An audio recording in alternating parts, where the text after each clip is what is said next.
Zilele sunt dure cu tine, tu să râzi de ele. Oricât de grele ar părea, nu seamănă între ele. Când simți că nu mai poți, să știi că încă ai putere. Fericirea n-are niciun cost, dar e cea mai mare avere. Totul începe de la tine, fără ai din tot ce ai. Când viața stă la mâini, mai bine fă-ți un ceai. Te rog să nu uiți, fii așa cum vrei să fii, azi, mâine și-n fiecare zi. Zâmbește, ți se potrivește. Un simplu zâmbet schimbă tot, ce cuvintele nu pot. Zâmbește, viața te iubește. Un simplu zâmbet schimbă tot, ce cuvintele nu pot.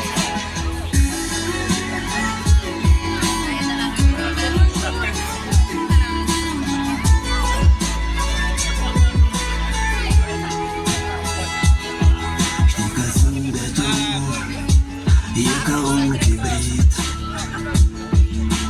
cine știe să-l aprindă va fi fericit. Lasă flacăra să fie și să ardă o veșnicie. Dăruiește-o mai departe dacă l-ai primit.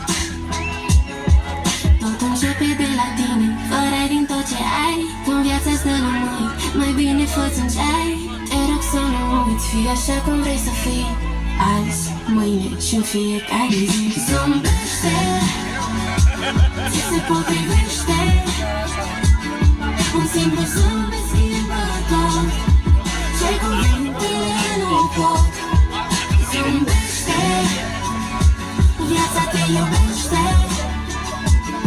Un simplu zâmbet schimbă tot, ce cuvintele nu pot.